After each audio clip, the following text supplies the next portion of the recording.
Estamos de volta. Se você chegou agora, você perdeu 3 blocos. Para falar a verdade, os intervalos são sensacionais quando a gente tem gente fera para poder falar sobre assuntos interessantes. Todos os Horizontes Debates estão no site da TV Horizonte. No YouTube, você consegue assistir depois. Então, se você chegou agora, a opinião dos nossos convidados sobre a política de 2019, eu te convido para assistir na internet depois. Aline, se os militares foram um poder moderador dessa nossa democracia frágil, jovem, o que eles serão no governo Bolsonaro? Eu acho que eles vão ser uma espécie de guardiões das instituições nesse momento. Porque, a princípio, havia um temor em relação à presença deles na política por causa do nosso histórico, né, da ditadura com a presença dos militares. Mas, diante do quadro atual e da inexperiência dos demais quadros do Ministério, eles parecem bem experientes e vão ser os guardiões das instituições nesse sentido, assim, porque eles querem que o Estado continue funcionando. Aline, mesmo que algum telespectador tenha arrepiado com você ter dito isso assim, como que os militares são poder moderador, né? Bom, porque eles têm um preparo em termos de expertise, né, para atuar nas áreas que eles vão atuar e eles não são tão afins à ideologia do Bolsonaro, né? O Bolsonaro é rejeitado por uma parte dos militares. E tem projeto estratégico. Sim. Que projetos, né? Por exemplo, eles estão muito preocupados com a Amazônia já há muito tempo. A primeira coisa que os militares brasileiros têm uma ideia de integração nacional. Né? Essa é a primeira questão. Por isso que eles investiram no regime militar na Globo, né? Que é dinheiro do Estado, né? Que foi para a Globo e eles trouxeram, inclusive, técnicos para explicar dos Estados Unidos, né, da Time Life, para explicar como é que fazia a TV. Então, e eles não eram a TV para ganhar dinheiro, eles queriam que integrasse o país. Quem não se lembra, quem tem a minha idade, né, do Amaral Neto, o repórter, era toda uma discussão sobre o Nordeste produzindo caju. Bom, então, a primeira coisa é essa. Então, a Amazônia, eles estão muito preocupados com esse negócio de entregar a Amazônia, como esses ultraliberais falam, eles falam, isso não. Por quê? Porque eles têm um outro projeto ao lado que se casa, que se chama Amazônia Azul. Em termos de novas tecnologias, as tecnologias celulares da gente... Vou falar uma coisa, então, já que você falou de arrepiar. Vontade, é o seguinte, nesse momento, o celular dele está ligado? Tá. Mas o meu está desligado. Nós estamos sendo gravados. Você está sendo gravado com o teu celular e está sendo tudo filmado. Então, veja, não tem como. A única forma da gente conversar sem ter um banco de dados é tirar o chip e a bateria. Se você não fizer isso, os microcomponentes que tem nisso estão todos sendo conectados numa rede. Quem é que controla essa rede inteira no mundo? Claro que você tem publicitários que recebem isso, por exemplo, dos grandes empresários da área, caso do Garneiro, que financiou a tecnologia do Itaú, mas da onde que vem dos militares? E dos militares dos Estados Unidos, no caso, vem da onde? Da Marinha. Então, a Marinha no Brasil tem uma importância capital nessas novas tecnologias. E vê como eles são quietos. Os melhores não falam. E aí, porque são intelectuais. E esse pessoal está pensando a tal da Amazônia Azul, que eles acham que o futuro tecnológico, a alimentação, é o mar, é o oceano. Eles têm muita pesquisa. Se você colocar agora, você que está assistindo, colocar Amazônia Azul, você vai ver uma parte pública do projeto deles. E, finalmente, o aquífero Guarani. E eles estão muito preocupados com essa coisa de vamos privatizar tudo. Eles estão se preparando para dar uma dura nesses economistas. Professorzinho de universidade do interior que, de repente, resolve ser ministro. Não é? Nunca estudou direito, não tem projeto estratégico para o país e acha que privatizando... A proposta do Paulo Guedes qual é? Vamos privatizar para pagar 20% dos juros... Bom, e os 80%? Daí depois a gente... Isso é uma loucura total. Leandro, eu vou pegar só esse trecho de 4 minutos e meio desse quarto bloco, de pensar. A Aline como pesquisadora do Legislativo, o Rudar, que é conhecido como um especialista em uma pauta de esquerda também. O que é dizer ambos falando bem dos militares em um país? Eu quero pegar só isso, como algo de otimismo, Leandro.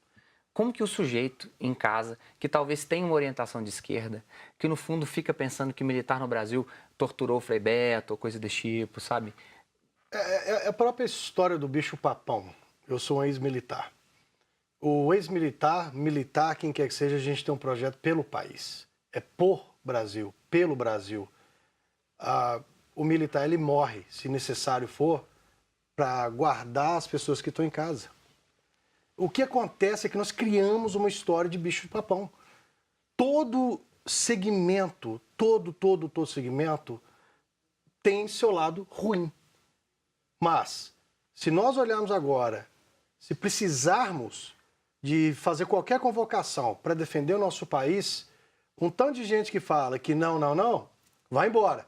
Os primeiros que vão estar lá tomando tiro, preparando para defender o pai, a mãe, o cachorro, o papagaio e periquito, são os militares. Isso eu te garanto. E eles são funcionários públicos. Exato. Eles são Estado, não são inimigo. Mas dizer que esse quadro que o Bolsonaro colocou tem capacidade de exercer as funções que são atribuições dos ministérios não significa defender militares ocupando cargos políticos. É claro que dizer isso não significa anular o histórico da ditadura que a gente teve, né? Que foi executado pelos militares. Não é isso. A gente está dizendo que no quadro atual, com muitos inexperientes, muitas pessoas muito ideológicas e com interesses, às vezes, muito pessoais, os militares, nesse sentido, eles têm experiência para exercer as atribuições em sentido técnico, eles têm formação técnica e têm essa questão estratégica e são patriotas, né, nesse sentido. Bom, nós esperamos, porque eles vão ter que provar agora, Sim, né? Mas aí fica talvez a pergunta, e a minha função vai ser provocá-los nesse sentido, eles de novo. A gente não conseguiu, Mas não então... é de novo. Mas, pois é, eu também ia falar isso agora. Desde Cinco. quando os militares saíram do poder? Não, e mesmo assim, ministros mesmo são quantos? 5? Ô, gente, agora não proibir também, só porque é militar.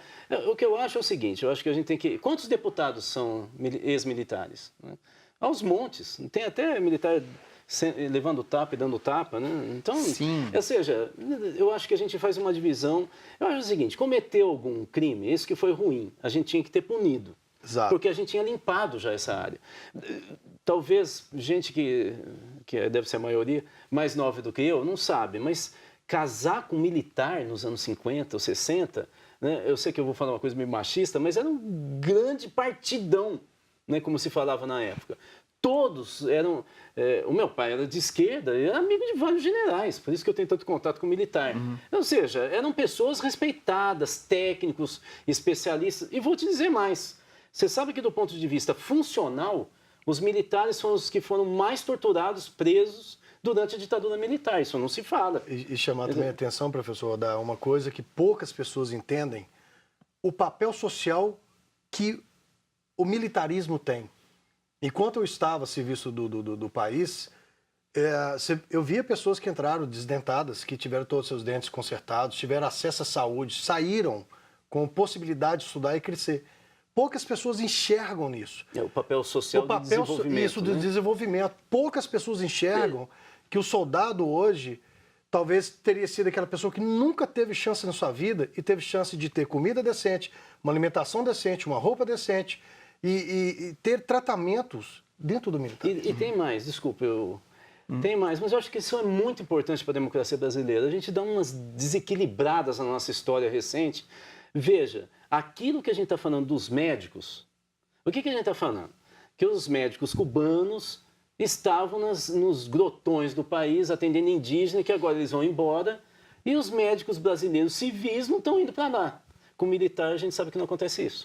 Ele vai. Ou seja, a cultura que eu acho que a gente... Eu não estou falando que a gente tem que militarizar a educação, hein? Eu estou dizendo que essa cultura nacional, eu acho que é mais do que patriota, é a ideia de nação.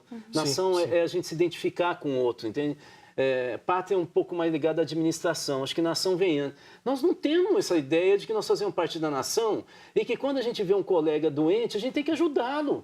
Aline, por favor. Eu queria só lembrar o episódio, né, porque eu falei dessa questão de que os militares podem ser guardiões das instituições nesse sentido, por causa da experiência, do respeito ao país, no sentido nacionalista. Eu lembrei do episódio do vice Hamilton Mourão, que pediu para deu uma segurada no Bolsonaro quando ele começou a atingir a China, né? Porque ele disse, peraí, não é assim, né? A gente não pode sair... Isso é visão de Estado, de nação. Exato, exato. Isso A é visão outro. macro, né? Aquela visão Você segura, sistêmica. claro assim. que ele pode não gostar, ele tem todo o direito, mas ele tem que ter ele tem que se autocontrolar e falar assim, eu estou representando a nação, não é? Tem interesses muito maiores aqui do que uma simples ideologia comunista que não é a mesma da minha. Eu estou monopolizando de novo, mas isso é tão importante para mim, a história da minha família, a minha história e tal. Veja, você lembra aquele caso do Itamar Franco? Quando ele vai para o Carnaval do Rio e sai sambando lá com a moça? Uhum. Eu lembro até hoje, eu estava dando aula na PUC de Minas, e que os alunos falaram, não, porque os militares falaram assim, ele vai ter que pagar por isso. Uhum. E os meninos, isso é autoritarismo, isso não é autoritarismo. Porque quando o presidente da República é investido do cargo, ele é a República. Sim. Ele é uma instituição, ele não é mais pessoa. Sim. Ele não pode ficar tomando cachaçinha, falando, e aí? E a moça e sem isso que nós estamos entrando. Nós estamos entrando nisso no Brasil. Acho que a gente tem esse equilíbrio, talvez, com esse pessoal. Que fechamento bacana. Leandro, Aline, Rudá, alegria tê-los cá. Alegria pensar que o que a gente precisa de resolver é essa ideia de um projeto de nação. O Horizonte Debate fica por aqui. Até a próxima semana com novas histórias, um novo debate. Um abraço e até o próximo programa. Tchau!